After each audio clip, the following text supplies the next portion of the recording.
Assalamualaikum warahmatullahi taala wabarakatuh dan selamat sejahtera kepada semua trader-trader yang berada di Malaysia. So minggu ini kita bersama saya lagi Amar Yasir, market analyst anda di Torex Asia. Seperti biasa minggu ini kita akan buat ulasan terhadap apa yang berlaku kepada pasaran sepanjang 1 sehingga 5 Disember 2025. So minggu ini kita akan ulas beberapa instrumen mata wang, antaranya kita akan ulas tentang indeks dolar ataupun DXY, pasangan mata wang UCAD, dan juga kita akan meneliti pasaran silver ataupun perak dengan fokus kepada sentimen mikro dan juga hala tuju dagangan sepanjang 1 sehingga 5 2025. So kalau kita lihat pasaran pada minggu ini dalam keadaan berhati-hati apabila pelabur menilai semula kekuatan dolar Amerika Syarikat itu sendiri serta hala tuju dasar Federal Reserve serta perkembangan pasaran komoditi yang masih dipengaruhi oleh risiko pertumbuhan global dan perubahan permintaan. So jika anda rasa anda memerlukan strategi dagangan anda pada minggu ini, jangan lupa tonton video ini sehingga tamat.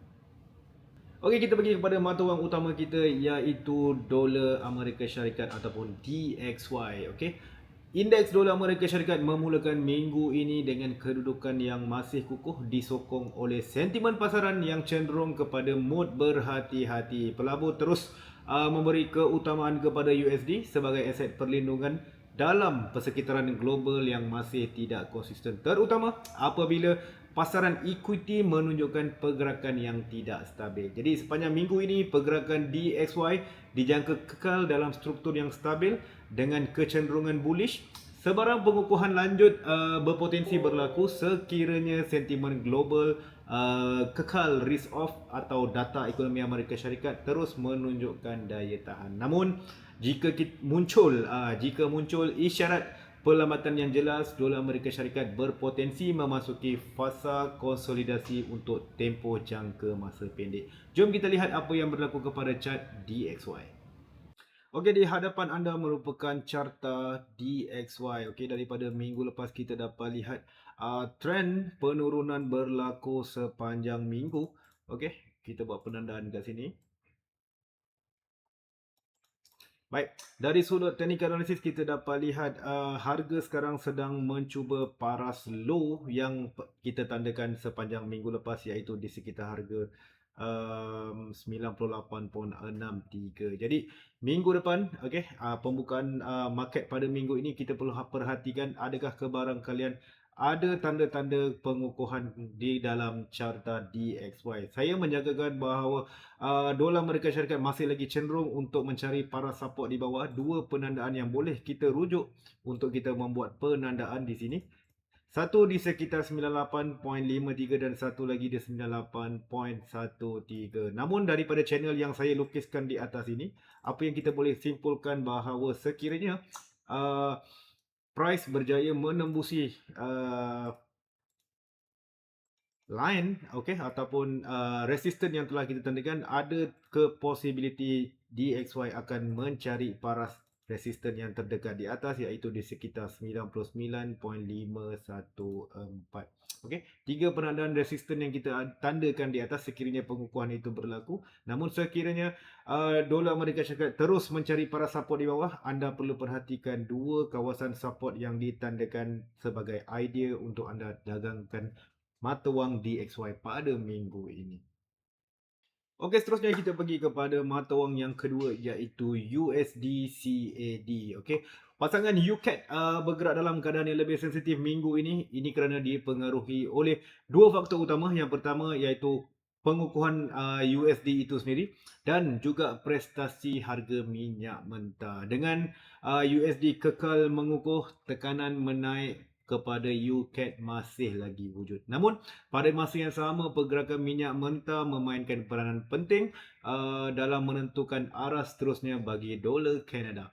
Sekiranya harga minyak terus berada dalam tekanan ini akan melemahkan CAD dan menyokong kenaikan UCAD ke paras yang lebih tinggi. Sebaliknya, sebarang pemulihan teknikal minyak mentah berpotensi menghadkan kenaikan pasangan ini buat sementara waktu. Dari sudut dasar monetary, perbezaan hala tuju antara Federal Reserve dan juga Bank of Canada masih belum cukup jelas untuk menghasilkan pergerakan yang kita panggil pergerakan trend yang lebih agresif. Jadi Oleh itu UCAT dijangka bergerak dalam julat dalam keadaan kecenderungan menaik sederhana selari dengan kekuatan asas USD itu sendiri. Traders disarankan lebih berhati-hati dengan pergerakan semasa data ekonomi Amerika Syarikat dan Kanada kerana volatility boleh meningkat secara mendadak pada minggu ini. Jom kita lihat dari sudut technical analysis apa yang berlaku kepada mata wang UCAT. Okey, di hadapan anda merupakan carta UCAT, okey, USD CAD. Minggu lepas kita dapat lihat penurunan yang agak besar daripada paras 1.39713 ke paras terendah iaitu 1.381. Saya menjangkakan daripada sudut technical analysis, level terdekat yang dihampiri oleh candle kita pada masa kini adalah paras support di bawah. Okey, dua paras support yang saya telah pun tandakan pada chart pada minggu ini. So satu di sekitar harga 1.378 dan satu lagi di sekitar 1.373. Kalau kita perhatikan pada paras support yang kedua, ini merupakan zone ataupun paras harga yang pernah 3 kali pernah dicapai pada sebelum ini. So saya menyatakan minggu ini untuk UCAT kita fokus kepada trend bearish. Okey, belum lagi ada simptom-simptom pengukuhan yang mungkin berlaku. Namun seperti yang kita ceritakan daripada sudut fundamental tadi, sebarang kemungkinan boleh berlaku. Terus alert tentang isu-isu fundamental yang boleh merencat ataupun menambah baik kekuatan Canada dollar itu sendiri. Sama ada daripada sudut mata wang Canada dollar ataupun daripada dolar itu sendiri. So daripada sudut teknikal ni saya menyangkakan bahawa dolar Amerika Syarikat akan memberi reaksi, dolar Canada akan memberi reaksi di paras support yang pertama sebelum membuat kenaikan dan akan terus mencari paras kedua support iaitu di sekitar 1.373. So terus follow trend yang berlaku di mata wang UCAT. Kita nak pergi kepada mata wang seterusnya iaitu instrumen silver. Alright, kita pergi kepada instrumen seterusnya iaitu silver. Silver memulakan minggu ini dalam keadaan lebih sensitif berbanding gold kerana sifatnya yang lebih unik sebagai logam pelindungan nilai dan juga logam industri. Di satu sisi, sentimen risk off dalam pasaran global menyokong permintaan terhadap perak itu sendiri sebagai aset perlindungan. Namun di sisi lain kalau kita dapat lihat, kebimbangan terhadap pertumbuhan ekonomi dunia terus menghadkan potensi kenaikan yang lebih agresif kerana ia memberi kesan kepada permintaan industri. Kekuatan USD turut menjadi faktor utama yang mempengaruhi pergerakan silver selagi dolar Amerika Syarikat kekal kukuh. Tekanan ke atas harga silver dijangka berterusan dalam jangka masa pendek. Namun jika USD mula memasuki fasa konsolidasi, ini boleh membuka ruang untuk silver melakukan lantunan teknikal kepada carta yang kita akan rujuk sebentar lagi. Okay. So untuk minggu ini silver dijangka bergerak dengan nada berhati-hati dalam potensi pergerakan mendata ke arah sedikit menaik sekiranya sentimen risk off kembali mendominasi. Struktur jangka sederhana masih memerlukan pemakin baru sama ada daripada data ekonomi Amerika Syarikat itu sendiri ataupun perubahan dalam hasil bond ataupun peralihan ketara dalam sentimen pasaran global. Jom kita lihat apa yang berlaku kepada carta silver. Okey, baik, di hadapan anda ini merupakan carta silver. Jom kita lihat kepada time frame yang lebih besar. Okey, apa yang kita boleh simpulkan kat sini, kenaikan konsisten permintaan komoditi silver boleh kita samakan lebih kurang dengan gold.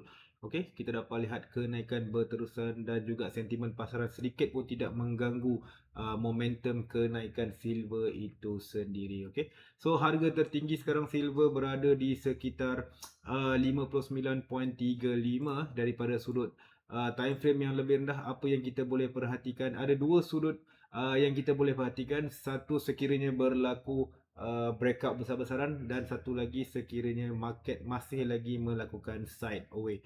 So ada dua keadaan yang korang boleh tandakan dekat sini yang boleh kita tandakan. Yang pertama di sekitar sini, apa yang anda boleh perhatikan sekarang ini, sideways sedang berlaku di sekitar harga tertinggi iaitu 59.24 dan juga di sekitar 56.56. Pergerakan sideways ni dah berlanjutan agak lama juga. Okey, Anda boleh perhatikan kat sini pergerakan sideways.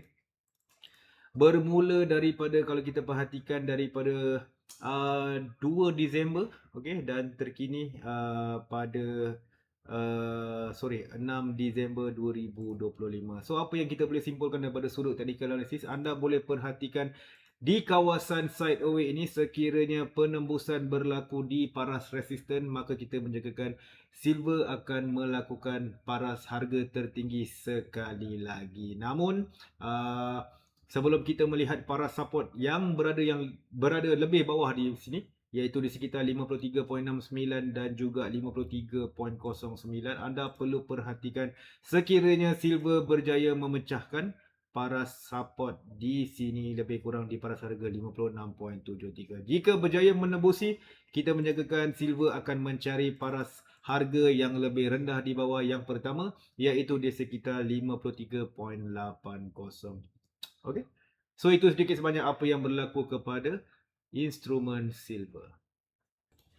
Okey, baik, itu saja untuk hari ini. 3 instrumen kita telah pun ulas: dolar Amerika Syarikat, UCAD dan juga silver. Semoga video ini sedikit sebanyak membantu anda untuk merancang strategi dagangan anda pada minggu ini. So jangan lupa, setiap minggu hari Isnin kita akan bawakan kepada anda analisis mingguan.